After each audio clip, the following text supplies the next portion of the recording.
రోజు దానిక ఒక్క ఎకరం భూసేకరణ జరగలేదు, ఒక్క రూపాయి రైతులకు ఇవ్వలేదు అన్న మాట చెప్పినా దాని మీద నిలబడున్నా నేను. ఇంకో మాట ఇప్పటికి కూడా త్రిపురాల రోడ్డుకు నేషనల్ హైవే నంబర్ రాలేదు, దాని మీద నిలబడి ఉన్నా నేను. వారు చెప్పింది నేషనల్ హైవే నంబర్ రాలేదు కాబట్టే ల్యాండ్ అక్విజిషన్ చేయలేరు, డబ్బులు ఇవ్వలేరు వాళ్ళకు. ల్యాండ్ అక్విజిషన్ రాలేదు కాబట్టి, నేషనల్ హైవే నంబర్ రాలేదు కాబట్టి ల్యాండ్ అక్విజిషన్ వాళ్ళు డబ్బులు ఇవ్వలేరు. దానికోసం ప్రయత్నం చేయండి. 15 నెలల నుంచి ఏం చేసిర్రు అని అడుగుతున్నా నేను. ఇకపోతే 3D నోటిఫికేషన్ అనేది ఉంటుంది. 3D నోటిఫికేషన్ మేము 80% చేసినాము.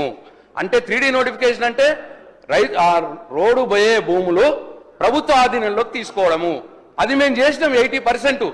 మీరు తర్వాత ఇవ్వాల్సింది అవార్డులు ఇవ్వాలి, అవార్డులు ఇచ్చి డబ్బులు ఇవ్వాలి. అవార్డులు మాత్రం ఇచ్చినారు మీరు ఈ 15 నెలల్లో. మీరు కొత్తగా ఏం చేయలేదు. మేము 3D నోటిఫికేషన్ ఇచ్చిన దానికి అవార్డు చేసినాం, అవార్డు చేసిర్రు కానీ పైసలు ఇవ్వలేదు. ఇదే నేను చెప్పిన దాన్ని నిలబడుతున్నాను నేను. రైట్.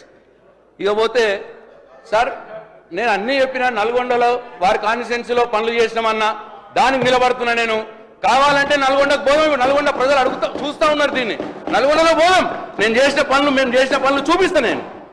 సార్ ఇట్లా మన సమాధానంలో చెప్పమన్నాము, మధ్యలో లేచినట్టు బుల్డోజ్ చేసేస్తే ఎట్లా సార్ ఇది? సార్ అట్లనే సార్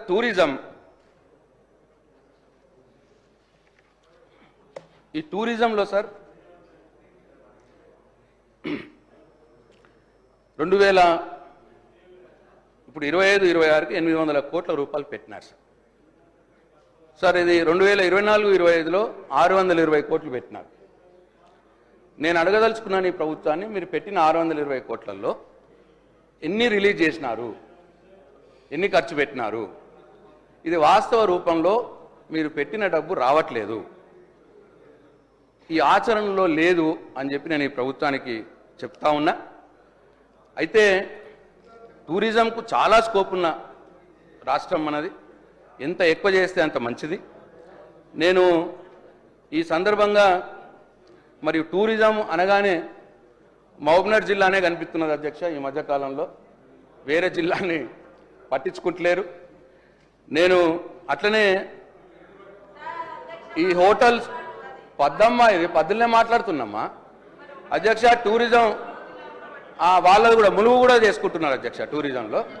అట్లనే ఈ టూరిజంలో ఉన్న హోటల్స్ ప్రైవేటీకరణ చేస్తున్నాము అనే సమాచారం వచ్చింది.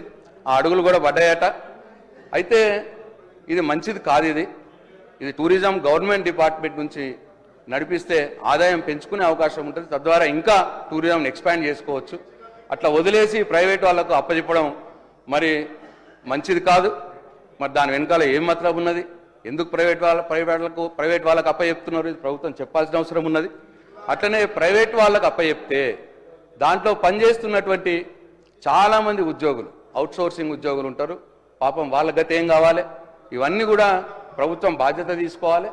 ప్రభుత్వానికి నష్టం జరగనీయకుండా ఉద్యోగులకు భద్రత కల్పిస్తూ చర్యలు తీసుకోవాలని చెప్పి ఈ ప్రభుత్వానికి నేను సూచిస్తా ఉన్నా. అట్లనే ఈ మహబూబ్నగర్ ములిగే కాకుండా మంత్రి గారిని మా వైపు కూడా చూడాలని చెప్పి నేను కోరుతా ఉన్నా.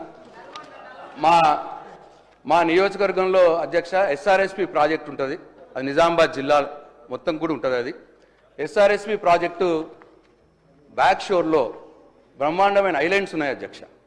మేము గవర్నమెంట్లో ఉన్నప్పుడు అదన్నీ కూడా ప్రాసెస్ చేసి అక్కడ ఒక మంచి టూరిజం ప్రాజెక్ట్ డెవలప్ చేయాలని చెప్పి ఆ ల్యాండ్స్ అన్నీ కూడా ఇరిగేషన్ డిపార్ట్మెంట్ నుంచి ట్రాన్స్ఫర్ కూడా చేయడం జరిగింది టూరిజం వాళ్ళకి. ఆ ప్రపోజల్ పెండింగ్లో ఉంది ప్రభుత్వం దగ్గర. మేము మొన్న జూపల్లి కృష్ణారావు గారు వచ్చినప్పుడు వారికి కూడా మేము రిప్రజెంటేషన్ చేసినాం. కాబట్టి అక్కడ నా బాల్కొండ నియోజకవర్గంలో SRSP ప్రాజెక్ట్ బ్యాక్ షోర్లో భూమి ఆల్రెడీ ఇచ్చున్నాము. ప్రభుత్వం దగ్గర ప్రపోజల్ పెండింగ్ ఉన్నది కాబట్టి అది వెంటనే మరి త్రూ చేయాలి, అది వెంటనే శాంక్షన్ చేయాలని చెప్పి నేను కోరుతా ఉన్నా. అట్టనే అధ్యక్ష బాసర సరస్వతి ఆలయం తమరికి తెలుసు. ఇదేంటంటే ఈ SRSP ప్రాజెక్టు నేషనల్ హైవే మీద ఉంటుంది అధ్యక్ష. ఈ SRSP ప్రాజెక్ట్ నుంచి బాసరకు లింక్ ఉంటుంది అధ్యక్ష, నీళ్లు ఉంటాయి ఎప్పుడు కూడా. అయితే SRSP ప్రాజెక్ట్ నుంచి ఇలా టూరిజం ప్రాజెక్ట్ డెవలప్ చేస్తూ అక్కడి నుంచి ఒక బోటును పెడితే, బోట్ సౌకర్యం పెడితే బాసర దానిక టూరిస్టులు ఇది ప్లస్ బాసరని ఇంటిగ్రేటెడ్గా డెవలప్ చేయొచ్చు. బాసర SRSP ప్రాజెక్టు ఆ బోటు విషయం కూడా ఆలోచన చేసి క్లియర్ చేయాలని చెప్పి నేను కోరుతా ఉన్నా అధ్యక్ష.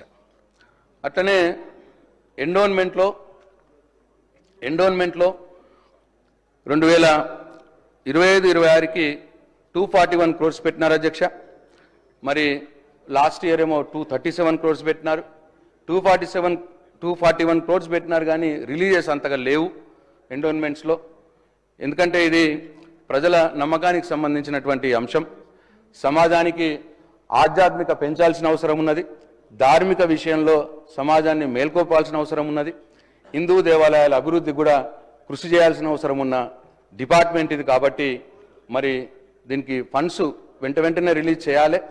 మరి మీకు తెలుసు కేసీఆర్ గారు బడ్జెట్ నుంచే యాదగిరిగుట్ట బ్రహ్మాండంగా 2,000 కోట్ల రూపాయలతోటి యాదగిరిగుట్ట గుడి ప్లస్ కాంప్లెక్స్ అంతా కలిపి మరి తీసుకున్నారు. అట్లనే బాసర సరస్వతి దేవాలయం, భద్రాద్రి రామాలయ దేవాలయం, ధర్మపురి లక్ష్మీ నరసింహస్వామి, వేములవాడ రాజరాజేశ్వర స్వామి, ఇట్లన్నిటికి కూడా బడ్జెట్ నుంటే నిధులు పోయినాయి. మరి గ్రామాల్లో కూడా చాలా దేవాలయాలు ఇటు స్టేట్ బడ్జెట్ నుంచి అటు CGF నుంచి కూడా అప్పుడు డెవలప్ అవ్వడం జరిగింది. మరి కొండగొట్ట ఆంజనేయ స్వామి వారికి కూడా ప్లాన్ చేసినాం, చేయలేకపోయినాం. మేము 600 కోట్ల రూపాయలతోటి ప్లాన్ చేసినాం. అది ఇప్పుడు ఈ ప్రభుత్వం టేకప్ చేయాలని చెప్పి నేను కోరుతా ఉన్నాను. అట్లనే అధ్యక్ష, ఈ బ్రాహ్మణ పరిషత్తు మేము 200 కోట్లతో ఏర్పాటు చేసి ఎవ్రీ ఇయర్ 100 కోట్లు ఇచ్చి బ్రాహ్మణుల సంక్షేమానికి కేసీఆర్ గారు పాటుపడ్డారు. మరి ఇప్పుడు ఈ ప్రభుత్వం నుంచి బ్రాహ్మణ పరిషత్కి ఫండ్స్ ఏం రిలీజ్ కాలేదు. విదేశీ స్కాలర్షిప్లో ఆ బ్రాహ్మణ పిల్లలు ఒక 300 మంది ఆల్రెడీ ఒక ఇన్స్టాల్మెంట్ వాళ్ళకి వచ్చి ఉన్నది. రెండో ఇన్స్టాల్మెంట్ కోసం చూస్తూ ఉన్నారు. పాపం విదేశాల్లో ఉన్నారు వాళ్ళు. అది ఇమీడియట్గా ఒక 30 crores ఉంది, అది రిలీజ్ చేయాలని చెప్పి ప్రభుత్వాన్ని కోరుతా ఉన్నాను. అట్లనే కొత్త వారు కూడా 344 మంది ఈ స్కాలర్షిప్ కోసం, విదేశీ విద్య స్కాలర్షిప్ కోసం వెయిట్ చేస్తూ ఉన్నారు. వాళ్ళను కూడా త్రూ చేయాలని చెప్పి ఈ ప్రభుత్వాన్ని నేను కోరుతూ, ఈ దేవాలయాల విషయంలో మరి ఈ ప్రభుత్వం శ్రద్ధ తీసుకొని చాలా అంటే ఎట్లున్నదంటే అధ్యక్ష, ఇప్పుడు మా నియోజకవర్గంలో ఉదాహరణకు అధ్యక్ష, ఈ స్టేట్ ఎగ్జాంపుల్ ఇట్లనే ఉంటుంది. ఉదాహరణకు మా నియోజకవర్గంలో 35 టెంపుల్స్ ఉన్నాయి అధ్యక్ష. ఇప్పుడు వివిధ దశల్లో ఉన్నాయి. మేము ఆల్రెడీ ఒక 50 టెంపుల్ 10 yearsలో కట్టాం. ఇప్పుడు ఒక 35 టెంపుల్ వివిధ దశల్లో ఉన్నాయి. చిన్న అన్ని వీకర్ సెక్షన్ టెంపుల్ 10 లక్షలు 15 లక్షలు ఆ టైప్ టెంపుల్స్ ఎక్కువ మట్టుకుంటాయి. అయితే దీంట్లో ఇప్పుడు ఏముందంటే అధ్యక్ష, కొన్ని ఏ స్టేజ్లో ఉంటాయంటే వర్క్ నడుస్తూ ఉన్నాయి కానీ కొద్దిగా డబ్బుల ఇబ్బంది అయ్యి బిల్స్ రాక ఆగిపోయినాయి ఉన్నాయి. అట్లా నా నియోజకవర్గంలో 8 ఉన్నాయి అధ్యక్ష అవుట్ ఆఫ్ 35లో. అట్లనే కొన్నేమో టెండర్ అవుతుంది కానీ అగ్రిమెంట్లు ఇంకా చేయలేదు అధ్యక్ష. టెండర్ అయినవి ఉన్నాయి, అగ్రిమెంట్లు చేయలేదు. అట్లా ఒక 9 ఉన్నాయి అధ్యక్ష. కొన్నేమో టెండర్ ఇన్వైట్ చేయాల్సినవి ఉన్నాయి అధ్యక్ష. అట్లా 17 ఉన్నాయి అధ్యక్ష. శాంక్షన్ అయింది, టెండర్ ఇన్వైట్ చేయాలి. ఇట్లా వివిధ దశల్లో ఈ గుడుల నిర్మాణం అనేది ఆగిపోయి ఉన్నది. అవి కూడా తొందరగా క్లియర్ చేయాలి. నా నియోజకవర్గం కూడా క్లియర్ చేయాలని చెప్పి రాష్ట్రం మొత్తం కూడా అట్లే అధ్యక్ష శ్రద్ధ తీసుకోవాలని చెప్పి కోరుతా ఉన్నాను.